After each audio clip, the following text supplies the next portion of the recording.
Cerita dimulai dengan Kosuke, seorang aktor terkenal di Jepang yang merindukan ketenangan dan memutuskan untuk mencari ketenangan di sebuah lokasi terpencil. Suatu sore saat Kosuke sedang asik membaca buku di tepi pantai, muncul seorang wanita yang mengendarai sepeda dengan cara yang cukup aneh. Wanita itu tiba-tiba melompat ke laut bersama sepedanya, seolah-olah mencoba menarik perhatian Kosuke. Tanpa berkata sepatah kata pun, wanita itu berdiri di samping Kosuke sambil memeras bajunya. Melihat tindakan ini, Kosuke akhirnya bertanya dengan sopan tentang maksud dari perilaku yang aneh tersebut. Wanita bernama Shiori dengan tulus dan terus terang mengungkapkan bahwa ia hanya ingin diperhatikan oleh Kosuke. Kosuke terkejut dan mulai berspekulasi apakah Shiori mungkin memiliki masalah mental. Ketidaknyamanan menyelimuti suasana dan karena merasa terganggu, Kosuke akhirnya memutuskan untuk pergi dari sana. Namun saat Kosuke berjalan menjauh dengan gerobaknya, Shiori terus mengikutinya. Bahkan tanpa ragu, Shiori berlari dan melompat ke atas gerobak Kosuke. Merasa tidak nyaman, Kosuke berusaha mengusirnya dan melanjutkan perjalanan, meninggalkan Shiori yang sempat terjatuh. Namun Shiori yang tidak menyerah, tanpa rasa malu, ia kembali naik ke gerobak Kosuke. Semakin lama Kosuke mulai merasa lelah, namun ia memutuskan untuk terus berjalan, mencoba untuk tidak menghiraukan Shiori yang sepertinya bertekad untuk mendekatinya. Beberapa saat kemudian, mereka tiba di sebuah gubuk sederhana yang terletak cukup dalam di hutan. Kosuke berhenti di sana, dan Shiori langsung terlihat sangat senang seakan-akan dia diundang untuk ikut ke dalam gubuk tersebut. Hal ini membuat Kosuke yang awalnya datang ke tempat tersebut untuk mencari ketenangan semakin kesal. Dia akhirnya memutuskan untuk memaksa Shiori pergi dari situ. Namun bukannya pergi, Shiori justru melakukan tindakan aneh dengan memegang singkong bakar milik Kosuke dari belakang. Tindakan ini membuat Kosuke menduga bahwa Shiori memiliki nafsu makan yang sangat besar. Akhirnya Kosuke memutuskan untuk masuk ke dalam gubuk dan menguncinya.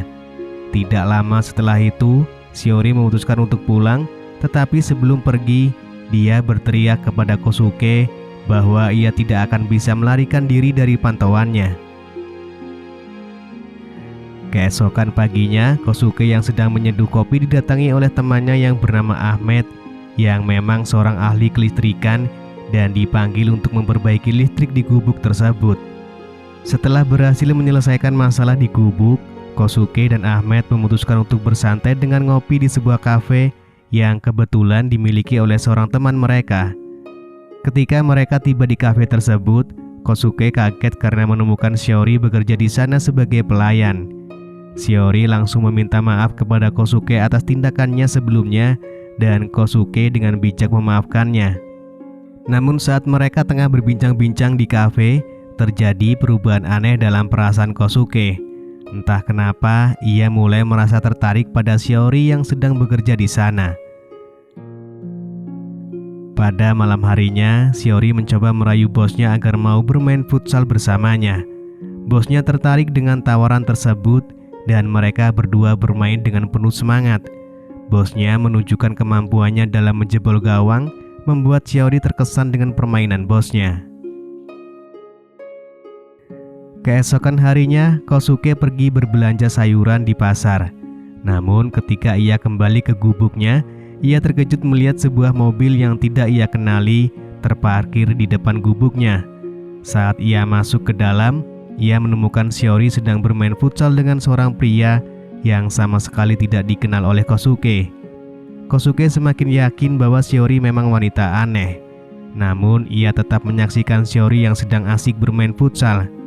Setelah permainan selesai, pria itu terkejut ketika mengetahui bahwa pemilik rumah adalah Kosuke, dan awalnya ia salah sangka bahwa Shiori adalah pemilik gubuk ini. Kosuke dengan santai menerima situasi tersebut dan bahkan dengan ramah membuatkan kopi untuk mereka. Kosuke berperilaku seolah-olah tidak terlalu mempermasalahkan situasi yang sebenarnya cukup aneh ini. Pada malam harinya, saat Kosuke sedang beristirahat, ia mendengar suara deringan telepon. Namun bukan ponsel miliknya yang berdering. Ia pun mencari asal suara deringan tersebut dan menemukan ponsel yang belum ia kenali. Ketika ia menjawab telepon tersebut, ternyata Shiori yang menelponnya. Kosuke mendengar suara Shiori yang tengah bermain futsal dengan orang lain. Shiori kemudian menawarkan Kosuke untuk bermain futsal bersamanya jika ia mau dengan cukup menghubungi Shiori. Mendengar tawaran tersebut, Kosuke semakin bingung mengapa seseorang bisa begitu mudah menawarkan sesuatu seperti itu. Terkendala oleh emosi dan perkataan Shiori yang seolah meremehkannya karena tidak memiliki pacar, Kosuke akhirnya membuang handphone tersebut dengan frustasi.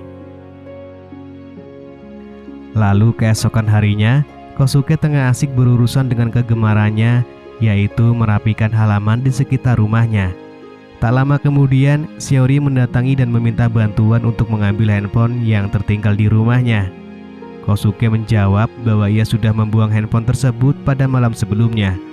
Terheran-heran, Kosuke pun bertanya mengapa Shiori selalu mengikutinya. Namun, Shiori malah membalas dengan pertanyaan mengapa seorang aktor terkenal seperti Kosuke sekarang hidup seperti orang miskin. Kosuke menjelaskan bahwa alasan kedatangannya ke tempat ini adalah untuk mencari ketenangan dan ia tidak menginginkan gangguan dari siapapun. Pada keesokan harinya, Kosuke sekali lagi dikejutkan oleh kedatangan sebuah mobil yang tidak dikenal di depan gubuknya. Kali ini ia langsung bersembunyi di dalam gubuk, mengira bahwa ada seseorang yang ia kenal dari kota yang datang untuk mengajaknya kembali ke kota untuk melakukan aktivitas seperti biasanya seperti syuting. Namun ternyata wanita yang turun dari mobil tersebut adalah Kyoto, seorang mantan kekasih Kosuke yang sekarang menjadi seorang guru. Kyoto mengungkapkan rasa kerinduannya kepada Kosuke. Ketika Kosuke keluar dari gubuknya, ia mendapati beberapa orang yang berdiri di depan gubuknya, dan ternyata mereka adalah murid-murid dari Kyoto. Kyoto memperkenalkan seorang gadis bernama Yuko yang merupakan asistennya. Kyoto menjelaskan bahwa awalnya mereka sedang menjalani tur, tetapi karena ada gempa, mereka tidak bisa pergi ke tujuan awal mereka, sehingga mereka memutuskan untuk mengunjungi tempat Kosuke. Pada malam harinya, Kyoto mencoba merayu Kosuke untuk bermain futsal bersamanya. Kosuke yang merasa sudah lama tidak berolahraga, akhirnya menerima ajakan dari mantan kekasihnya. Namun ketika mereka tengah asik bermain, tiba-tiba Shiori muncul kembali. Yang terjadi selanjutnya adalah mereka bertiga malah bermain futsal bersama dengan penuh semangat. Setelah itu, Shiori mengajak salah satu murid yang sedang berkemah di sana untuk bermain futsal dengannya. Kejadian ini diikuti oleh murid-murid lain yang seperti antri ingin bergabung dan bermain futsal bersama Shiori. Pagi harinya, Kosuke melihat Yuko di luar gubuknya sedang menyiapkan kopi untuknya. Kosuke pun bertanya di mana mobil mereka dan murid-murid Kyoto.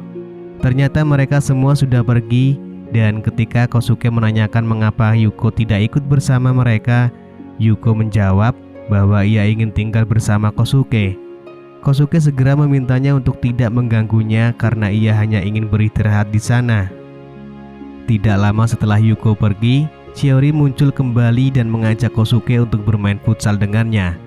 Mereka pun bermain futsal untuk kedua kalinya. Namun, seperti sebelumnya, Shiori tidak mampu menghentikan serangan-serangan dari Kosuke dan gawangnya kebobolan berkali-kali. Kemudian, Kyoto tiba-tiba ingin bermain futsal lagi dan meminta salah satu muridnya untuk bergabung dalam pertandingan yang diadakan di alam terbuka. Di tempat lain, Yuko yang sedang berjalan bertemu dengan Ahmed si tukang listrik. Mereka pun tiba-tiba menggelar pertandingan futsal. Dan di sisi lain, gubuk Kosuke roboh karena semangatnya yang tinggi dalam bermain futsal. Lalu film pun selesai.